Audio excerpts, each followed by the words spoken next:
پاک کب کب کہاں کہاں اور کیسے کیسے کام آتا ہے۔ ایک بہت ہی خوبصورت واقعہ، بڑا ایمان افروز واقعہ ہے جو میں آپ کے سامنے پیش کرتا ہوں۔ ایک دوست نے اپنے ایک دوسرے دوست کو قرض دیا، اور جب اس نے قرض دیا تو وہ قرض ایک بڑی اماؤنٹ تھی، 3000 دینار۔ وہ ٹائم آ گیا جب اس ٹائم وہ قرض لینے کے لیے اپنے دوست کے پاس گیا کہ بھائی مجھے میرے پیسے واپس دو، تو اس نے کہا کہ پیسے تو نہیں ہے میرے پاس، میں کولیپس ہو گیا ہوں، بزنس اب میرا ختم ہو گیا ہے، میں تمہاری رقم نہیں دے سکتا۔ اس نے ایک اور ٹائم دے دیا اسے کہ ٹھیک ہے اب اتنے دنوں کے بعد میں دے دوں گا۔ وہ ٹائم بھی گزر گیا، اور جب وہ ٹائم بھی گزر گیا تو اس کے بعد اس دوست نے کہا کہ اب تو پیسے دے دو بھائی، میرا ٹائم پورا ہو گیا ہے، پھر نہ دے سکا ٹائم۔ آخر کار معاملہ جو ہے وہ کورٹ میں چلا گیا، قاضی کے پاس چلا گیا۔ اب قاضی نے جس کو پیسے دینے تھے اس کو بلایا اور کہا کہ بھائی آپ کو اس کے پیسے دینے؟ کہتا ہے ہاں پیسے تو دینے۔ تو کہا پھر دیتے کیوں نہیں ہو؟ کہا پیسے ہیں ہی نہیں، کاروبار ہی ختم ہو گیا ہے، قرضہ تو لیا تھا، اب میرے پاس بچا ہی کچھ نہیں ہے۔ تو کہا اچھا اب یہ بتاؤ کہ کب دو گے، کیسے دو گے؟ اس نے کہا بس میرے پاس پیسے ہی نہیں ہے۔ تو کہا اب تمہارے پاس 30 دن کا ٹائم ہے، 30 ڈیز میں یا تو اس کے پیسے لوٹا دو یا 30 دن کے بعد تمہیں قید کر دیا جائے گا۔ یہ شخص اب گھر آیا، پیسے تو تھے نہیں، مگر شاید علماء نے لکھا کتابوں میں، یہ واقعہ کئی بڑی بڑی کتابوں میں لکھا اور درود پاک کے فضائل کی بڑی بڑی کتابوں میں لکھا، اور اس شخص نے سوچا کہ اس نے ایک حدیث پاک پڑھی ہوئی تھی کہ جس میں نبی پاک علیہ الصلوۃ والسلام نے فرمایا ہے، جس کا مضمون ہے کہ جو شخص پریشان ہو، مصیبت زدہ ہو، اسے چاہیے کہ مجھ پر کثرت سے درود پاک پڑھے، کیونکہ درود پڑھنا مصیبتوں اور پریشانیوں کو لے جاتا ہے۔ اب اس عاشق رسول نے سوچا اور تو کچھ ہے نہیں، اب میں درود پاک پڑھنا شروع کرتا ہوں۔ صبح سے لے کر شام تک وہ درود پاک پڑھنے لگ گیا۔ 27 دن گزر گئے، only 3 days left، 3 دن باقی تھے قاضی کے پاس جانے میں۔ 27 دن گزر گئے درود پڑھتے پڑھتے۔ جب 28ویں رات آئی تو آنکھیں تو بند ہوئیں، مگر خواب میں اسے ایک آواز آئی، گھبراؤ نہیں، تمہارا قرضہ ادا کر دیا جائے گا، تمہارا مسئلہ سالو ہو جائے گا۔ صبح اٹھتا ہے، درود پاک پڑھ رہا ہے، مگر کہتا ہے یہ آواز سے تو مسئلہ حل نہیں ہوگا، پیغام کیا ہے اسے سمجھ نہ آیا۔ 28واں دن گزر گیا، 29ویں رات آ گئی، مگر اب آنکھیں بند ہوئیں اور قسمت جاگ اٹھی۔ نبی پاک صاحب لولاک صلی اللہ تعالیٰ علیہ وسلم خواب میں تشریف لائے، اور پیارے آقا صلی اللہ تعالیٰ علیہ وسلم نے فرمایا گھبراؤ نہیں، علی بن عیسیٰ وزیر کے پاس جاؤ، وہ تمہارا قرضہ ادا کر دے گا۔ اب یہ عاشق رسول صبح اٹھا تو ویری فریش، حشاش بشاش کہ اب تو کام ہو گیا، نبی پاک نے خواب میں آ کر بشارت دی ہے۔ مگر پھر ذہن میں سوال آیا کہ علی بن عیسیٰ کے پاس جاؤں گا تو ثبوت کیا ہے، پروف کیا ہوگا؟ میں جا کر اس کو کہوں گا کہ میرا قرضہ دے دو تو ایسے تو قرضہ نہیں دے دینا، اور میں نے اس کو کہا کہ مجھے نبی پاک نے خواب میں کہا ہے، اور اس نے اگر مجھ سے کوئی نشانی مانگی تو میں نشانی کیا دوں گا؟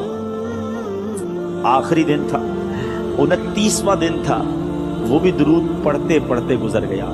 30th نائٹ آ گئی، صبح وہ دن ہے جب عدالت میں جانا ہے۔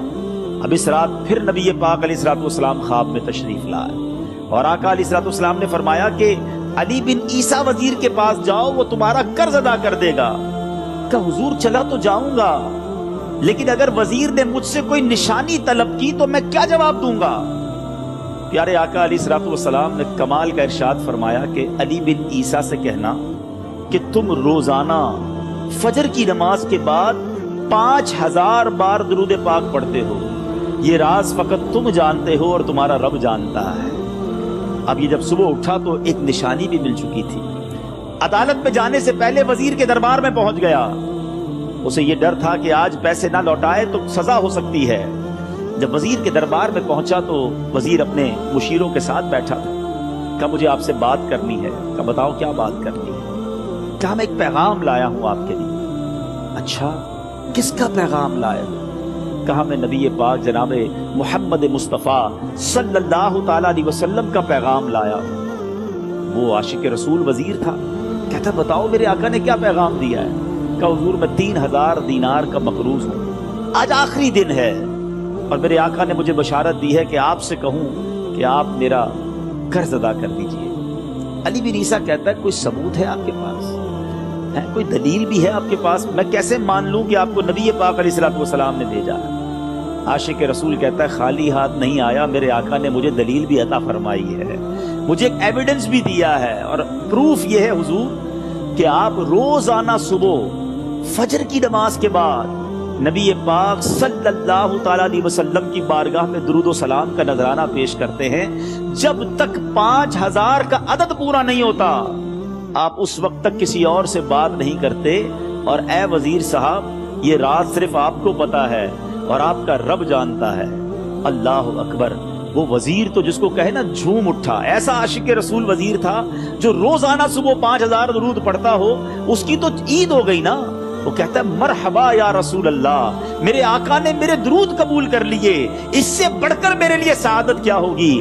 اب یہ وزیر اپنے سیٹ سے اٹھتا ہے، اپنے کمرے میں جاتا ہے، تھوڑی دیر بعد واپس آ کر اس عاشق رسول کے ہاتھ میں 3000 دینار رکھ کر کہتا ہے حضور پہلے 3000 دینار تو نبی پاک کا حکم کی میں ادب سے بجا لاتا ہوں، میرے آقا نے جو حکم فرمایا یہ 3000 دینار آپ کو پیش کرتا ہوں، حضور ایک اور 3000 دینار لیجئے۔ میرے گھر آپ آئے، اتنی اچھی خبر سنائی، آپ نے قدم رنجا فرمایا، یہ 3000 اس کا نذرانہ ہے، اور ایسا کیجئے 3000 اور لیجئے، اس سے اپنے بچوں کے لیے کچھ چھوٹا موٹا کام شروع کیجئے، اور ایک وعدہ کر کے جائیے آج کے بعد زندگی میں آپ کو جب بھی کوئی کام پڑے میں آپ کا بھائی ہوں، مجھے یہ خدمت کا موقع دیجئے گا۔ اللہ اکبر، وہ مقروض جو ایک رات پہلے 3000 دینار کا مقروض تھا، ہو سکتا ہے اس کے بیک آف مائنڈ یہ بھی چل رہا ہو کہ اب شاید کل میں نے جیل میں جا کر عدالت میں جا کر گرفتاری دے کر جیل میں جانا ہے، مگر اب 9000 دینار ہاتھ میں ہیں۔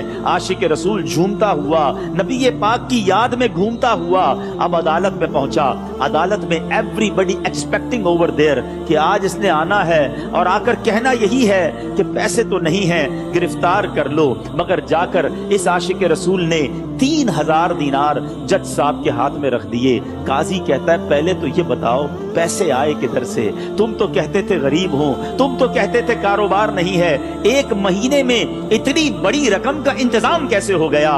سبحان اللہ، اس عاشق رسول نے گویا زبان حال سے یہ کہا ہوگا کہ یہ تو کرم ہے ان کا، ورنہ مجھ میں تو ایسی بات نہیں، اتنا دیا سرکار نے مجھ کو، اتنی میری اوقات نہیں۔ اس نے وہ پورا واقعہ بھری عدالت میں سنا دیا۔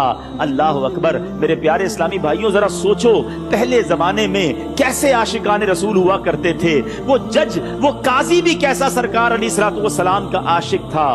اپنی سیٹ سے اٹھتا ہے، بھرے دربار میں بھری عدالت میں وہ اپنے چیمبر میں اپنے کمرے میں جاتا ہے، اور تھوڑی دیر بعد واپس آ کر اس کے ہاتھ میں بھی 3000 دینار ہیں، اور وہ 3000 دینار جو ہے وہ اس عاشق رسول کے ہاتھ میں رکھتا ہے کہ سارا ثواب علی بن عیسیٰ کیسے لے جائے، میں بھی تو نبی پاک کا غلام ہوں، میں تمہارا قرضہ میں ادا کرتا ہوں۔ اچھا، اب ایک اور عجیب سینیریو یہ بن گیا کہ جس نے کیس کیا تھا، جس نے دعویٰ کیا تھا، وہ بھی یہ سارا منظر دیکھ رہا تھا۔ کہتا ہے جج صاحب ذرا رکیے، میں بھی اپنے آقا کا امتی ہوں، اور ایک کام کیجئے، قلم کاغذ منگوائیے، اس عاشق رسول کا قرضہ ہی میں معاف کر دیتا ہوں۔